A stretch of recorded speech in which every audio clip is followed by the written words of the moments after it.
Hello, कसे आहात सगळे? तर आज माझ्या घरी एक नवीन वस्तू आली होती, ती म्हणजे हे कपाट.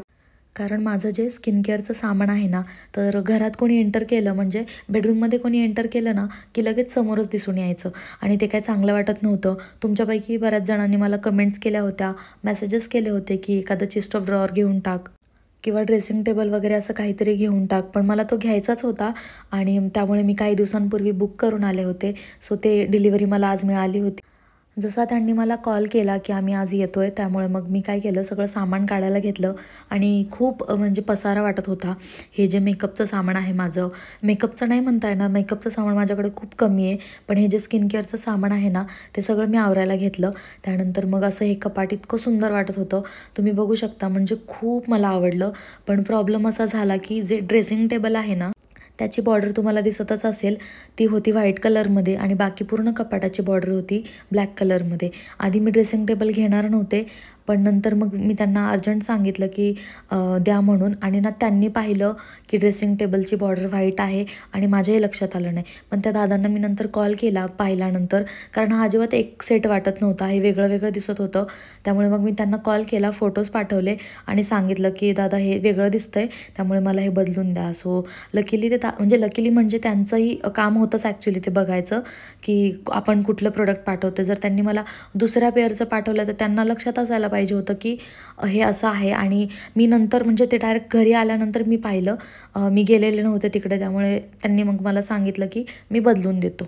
म्हणून मग कपाटामध्ये बाकीचं जे सामान आहे ना, ते मी ठेवलं आणि जे ड्रेसिंग टेबल मी घेतला होता मेन स्किन केअरसाठी, तो मी तसाच मोकळा ठेवला. कारण म्हटलं त्यांना जर रिटर्न आपल्याला द्यायचा तर तो वापरायला नको. त्यामुळे मग मी तात्पुरतं जे सामान आहे माझं स्किन केअरचं, ते जे माझ्या कपाटाच्या खाली ड्रॉवर्स होते ना, त्याच्यामध्ये सेट केलं. कारण आत्ता परत त्याच्यात ठेवलं की मग ते कपाट वापरलं जाणार, म्हणजे त्यांचं जे ड्रेसिंग टेबल आहे ते वापरलं जाणार. परत त्याला जर काही झालं तर मग ते परत घेणार नाही, हा सगळा प्रॉब्लेम नको. म्हणून मग मी तात्पुरतं हे सगळं माझ्या स्किन केअरच्या वस्तू आहेत ना, त्या ड्रॉवरमध्ये ठेवून सगळं क्लीन करून टाकलं होतं. आणि पूर्ण बेडरूममध्ये इतका पसारा झाला होता, कारण मी सगळं सफाई काढली होती.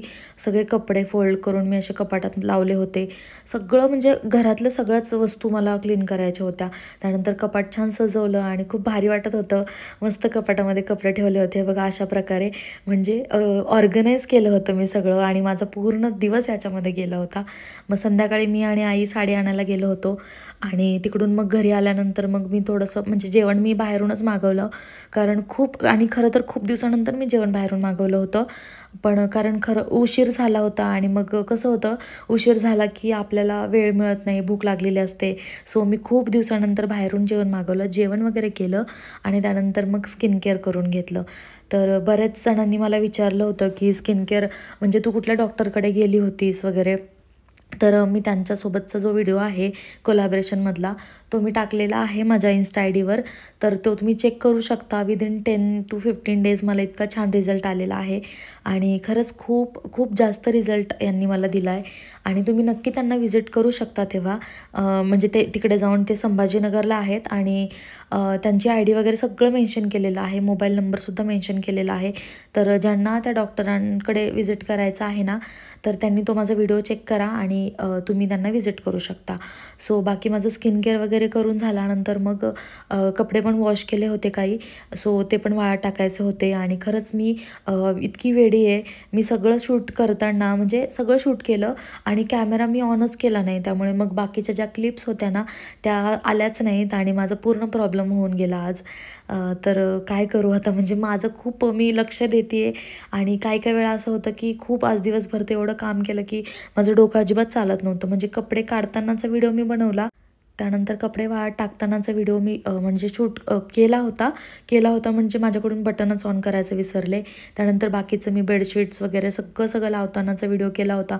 पण सगळं ते मी असं म्हणजे मला वाटलं की कॅमेरा चालू आहे आणि काही शूट झालं नाही, कारण आज दिवसभर माझं डोकं काम करतंय. सो आजसाठी एवढंच. Thank you for watching. बाय.